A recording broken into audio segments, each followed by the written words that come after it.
Okay, hello दोस्तों। Good evening.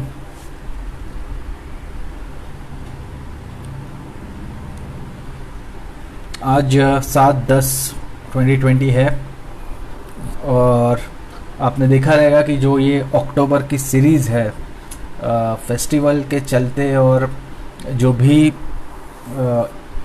Earning आने वाले हैं कंपनी के उसके चलते काफ़ी अच्छी अब तक बाइंग हुई है। मुझे अभी भी याद है 10,800 तक निफ्टी गया था एक्सपायरी दिन सितंबर के। और उसके बाद जो मंडे से मार्केट चला है, लास्ट मंडे से, वो अब तक काफ़ी ज़बरदस्त रिटर्न दे चुका है। 11,738 के आसपास आज मार्केट बंद हुआ है। तो जो सुबह का ग्लोबल क्यूज था वो इसके अगेंस्ट था, विपरीत था। क्योंकि सुबह क्या हुआ था, यूएस में हम लोग देख रहे थे कि कल के जो बाज़ार है वो निगेटिवली क्लोज हुए थे। क्योंकि ट्रंप ने जो रिलीफ पैकेज का जो डेट है वो पोस्टपोन कर दिया है और वो बोला है कि इलेक्शन के बाद रिलीफ पैकेज दिया जाएगा। इसका मतलब ये है ट्रंप चाहते हैं कि आप यानी यूएस वाले उनको वोट दे के फिर से प्रेसिडेंट बनाए, तो ही फिर वो सेकेंड रिलीफ पैकेज जो कि पहले से बड़ा होगा वो आएगा। तो इस तरीके से ट्रंप ने थोड़ा सा पॉलिटिक्स वहाँ पे खेला है, जिसका सेंटिमेंट मार्केट पे ख़राब था यूएस में। वहाँ पे निगेटिव में सारे के सारे मेजर इंडाइसेस बंद हुए थे। उसके बाद जो कैक थे, डैक्स थे और जो भी यूरोपियन मार्केट के इंडाइसेस थे वो पॉजिटिवली क्लोज तो हुए थे, लेकिन थोड़ा उसमें भी फ्लैटिश कारोबार था। और जो एशियन मार्केट थे वो मिले जुले थे। तो इसलिए आज का जो सेंटिमेंट्स था वो थोड़ा सा नेगेटिव था और मैं भी एक्सपेक्ट कर रहा था कि 11,700 या 11,650 इसी लेवल से मार्केट घूम जाएगा और नीचे 11,500 तक वो जाएगा। और 11,500 अगर टूटता था तो फिर बड़ा फॉल आता था। लेकिन 11,500 11,510 ये जो रेंज है वहाँ पे मार्केट सपोर्ट ले सकता था। तो ये मेरा सुबह का एस्टिमेट था। लेकिन मार्केट ने आज भी गैप अप ओपनिंग की आज भी अच्छी स्ट्रेंथ दिखाई। उसने जो ओपनिंग की वो 11,680 के आसपास है। उसके बाद लो लगाया 11,230 का, जो कि हमको लग रहा था कि और मार्केट गिरेगा, लेकिन रिलायंस चलने लगा। रिलायंस बहुत अच्छा आज परफॉर्म करने लगा। तो उसके साथ साथ ये जो निफ्टी का इंडेक्स है वो भी ऊपर आया, क्योंकि रिलायंस चल रहा था, एसबीआई चल रहा था और टीसीएस चल रहा था। तो अगर इतने बड़े बड़े दिग्गज चलते हैं तो ऑब्वियसली वहाँ पे निफ्टी को ऊपर आना ही है। टाइटन भी चल रहा था। तो जो फेस्टिवल से रिलेटेड स्टॉक्स है, जैसे टाइटन है, ऑटो के स्टॉक्स है, वो सारे चल रहे थे और साथ में रिलायंस चल रहा था। तो ऑब्वियसली इतना स्ट्रेंथ के बाद मार्केट में एक अच्छा खासा रैली चला, जिसने हाई लगाया 10,763 का, 10,763 का। और जो क्लोजिंग हुई है वो जैसे मैंने बताया 11,738 पे। सॉरी, मेरे दिमाग में बार बार 10,000 आता है क्योंकि हम लोग 10,800 देख कर आए हैं। तो ये हाई था 11,763 का। तो इतना जो बड़ा रेंज है आज मार्केट ने दिया है। और आप देखोगे तो इसके जो विनर्स है उसमें टाइटन है जो 4.5% ऊपर बंद हुआ है। बजाज ऑटो 3.5% से ज़्यादा ऊपर बंद हुआ है। हीरो मोटोकॉर्प लगभग 2.25% पे बंद हुआ है। मारुति लगभग 2.5% पे बंद हुआ है। रिलायंस और उसने भी अच्छा परफॉर्म किया। तो रिलायंस आज तो 2,300 के ऊपर जाके आया था और वो क्लोज हुआ है 2259 पे। तो रिलायंस मैंने कल BTST के लिए मैंने खुद भी लिया था और सजेस्ट भी किया था। और आज मैं एक्सपेक्ट कर रहा था कि रिलायंस चलेगा, क्योंकि अगर मार्केट में अगर आप देखोगे तो जब जब बैंक निफ्टी नीचे आता है या जब जब ऐसे लगता है कि निफ्टी गिरेगा, उस दिन रिलायंस उसको संभालने का काम करता है। तो आज का जो नेगेटिव सेंटीमेंट था, तो मुझे ऐसे लग रहा था कि बहुत दिन रैली हुआ है तो हो सकता है कि कल का दिन मतलब आज का सुबह का दिन थोड़ा सा नेगेटिव रहेगा तो रिलायंस आज चलेगा, लेकिन 2250 2260 इसके ऊपर रिलायंस जाएगा ये तो मैंने भी नहीं सोचा था। तो आज तो आउट परफॉर्म कर दिया है, 2300 के भी ऊपर जाके वो आया है। तो जिन्होंने भी उसका जो छोटा रेंज पकड़ के 2260 या 2070 पे उसको शॉर्ट करके ऊपर 2300 का स्टॉप लॉस लगाया होगा, आज तो उनका सारा पैसा यहाँ पे स्टॉप लॉस हिट हो गया रहेगा और लॉस हो गया रहेगा। तो बहुत लोग हैं जो रिलायंस में शॉर्ट करने की हिम्मत करते हैं, लेकिन उनको ये समझना चाहिए कि इतने सारे पॉजिटिव इन्फ्लोज, इतने सारे न्यूज़ रिलायंस में आते जा रहे हैं, तो आप कैसे क्या इसको शॉर्ट करने की जरूरत कर सकते हैं। तो जो भी है रिलायंस जैसा स्टॉक आप शॉर्ट ना करें, और शॉर्ट करने के लिए आपको वीक स्टॉक ढूंढने हैं। रिलायंस सिर्फ थोड़ा सा ऊपर चला तो उसको शॉर्ट करने में कोई मतलब नहीं बनता, वहाँ पे आपको कभी ना कभी तो फंसना है। अगर हो सकता है आप 1-2 दिन कमा लोगे, लेकिन एक दिन ऐसा आएगा जब आपका काफ़ी बड़ा नुकसान रिलायंस कर देगा, क्योंकि ये शॉर्ट करने का कैंडिडेट नहीं है।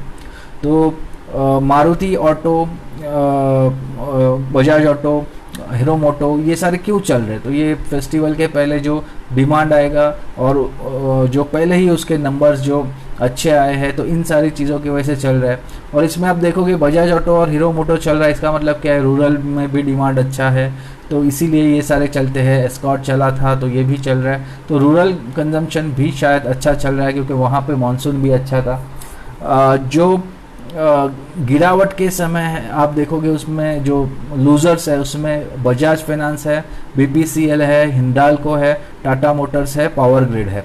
तो टाटा मोटर्स जो है वो अच्छा चलने के बाद इसमें थोड़ा सा करेक्शन हुआ है, तो मैं समझता हूँ कि ये फिर भी ये काफ़ी ज़्यादा एक्सपेक्टेशन से ज़्यादा चला है। मुझे अभी भी याद है इसमें 112 के 115 के टारगेट दिए गए थे एक ब्रोकरेज फर्म्स के द्वारा, और आज अगर ये 140 के ऊपर बंद हुआ है तो ऑब्वियसली जो भी एक्सपेक्टेशन है उससे ये ऊपर ही चला है। ये 2.5% नीचे आज बंद हुआ है। पावर ग्रिड 2.5% के नीचे बंद हुआ है। हिंडाल्को -2.66% पे बंद हुआ है। बीपीसीएल ये तो मैं कब से इसको रडार पे रखे हुए हो, लेकिन मैंने आज भी उसमें बॉटम फिशिंग नहीं की है, क्योंकि कहीं ना कहीं जो ऑयल एंड क्रूड में जो भी उलट पुलट हो रहा है उसके वजह से मैं समझता हूँ कि ये स्टॉक जो है ये काफ़ी नीचे आया है।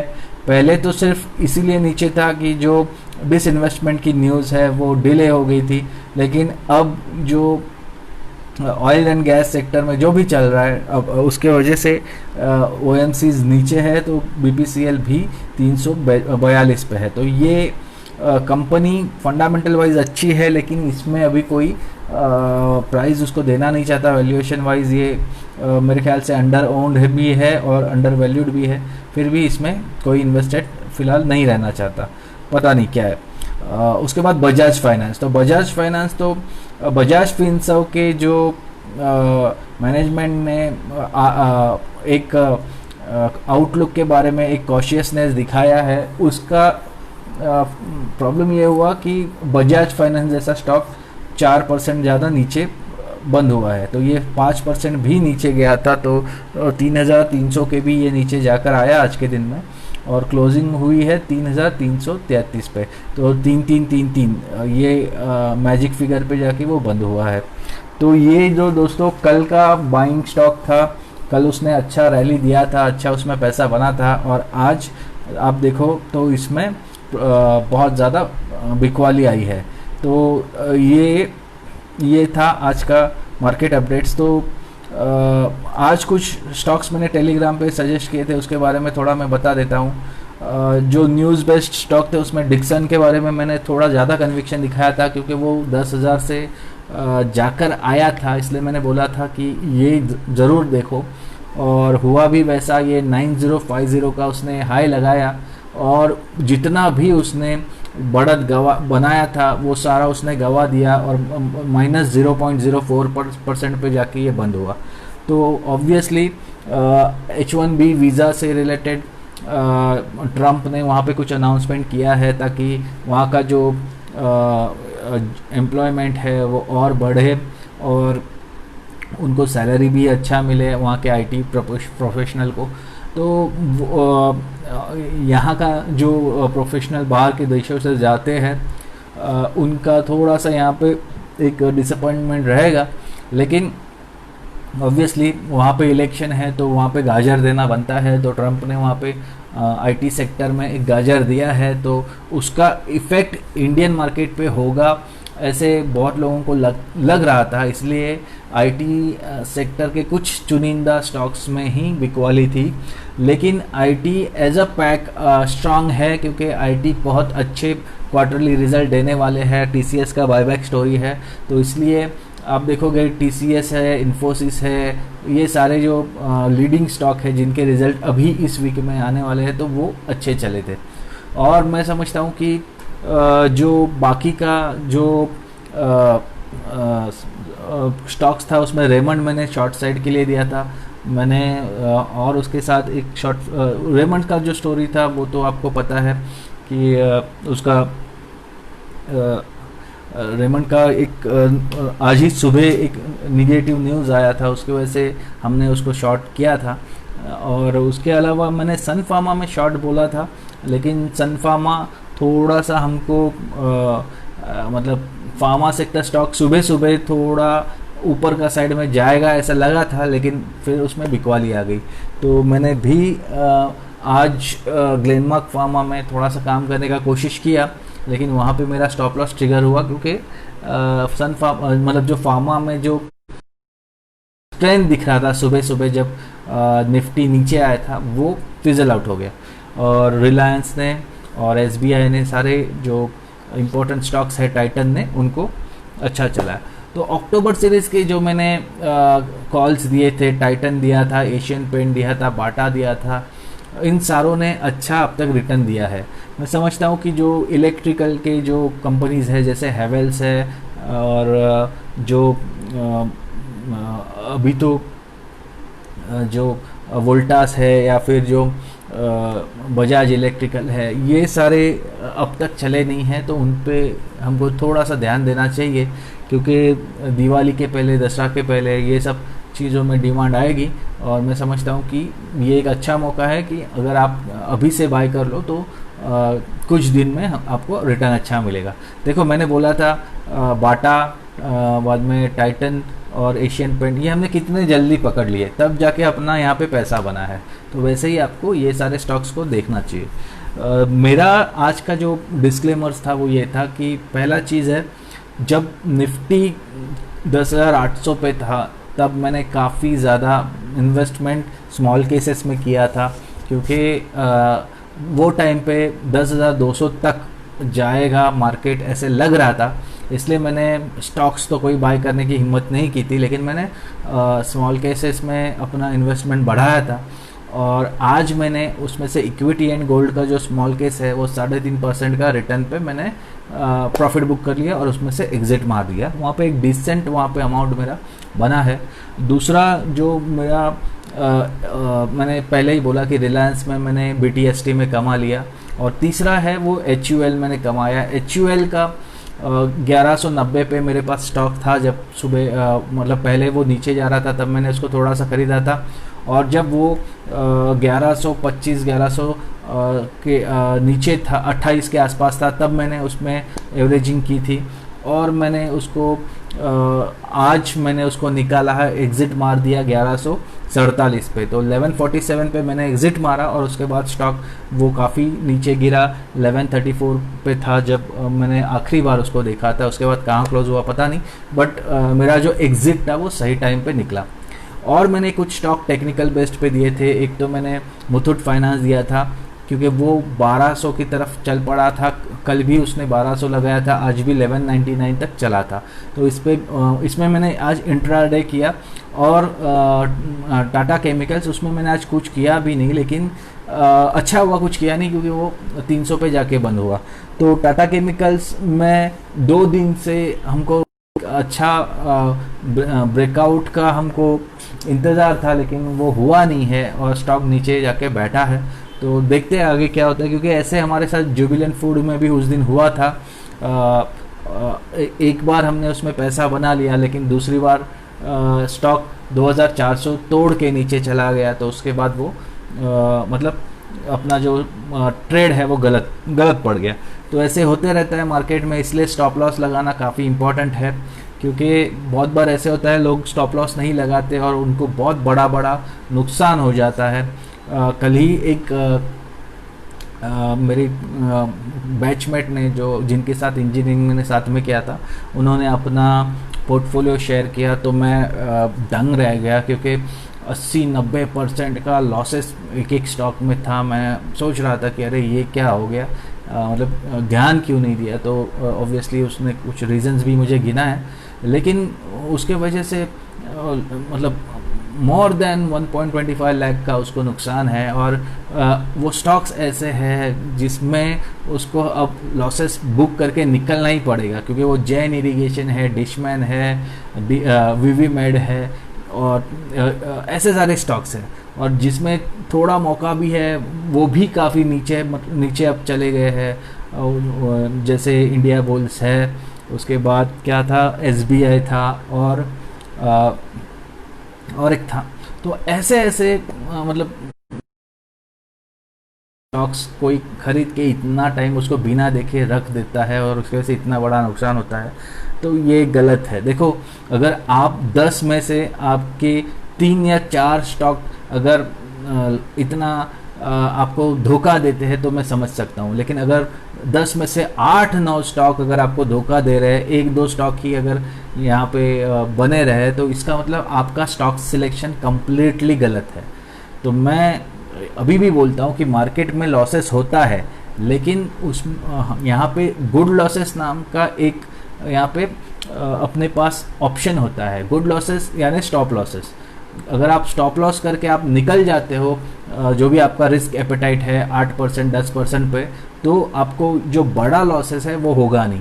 अगर स्टोरी कुछ लॉन्ग टर्म की है, अगर आपको लगता है कि लॉन्ग टर्म में ये अच्छा चलने वाला है, तो एक बार और आपने फंडामेंटली कोई कंपनी में इन्वेस्टमेंट किया है और उसमें आप SIP करने वाले हो, तो बात अलग है। तो अगर आप बिना स्टॉप लॉस के भी उसमें खड़े रहोगे तो कोई इशू नहीं है। लेकिन आप ट्रेडर हो, आप ट्रेडिंग के लिए अगर आपने कोई स्टॉक खरीदा है तो उसमें स्टॉप लॉस रहना चाहिए। इन्वेस्टिंग एंड ट्रेडिंग दोनों बहुत ही अलग बॉल गेम्स है, मैंने ये हमेशा बताया है।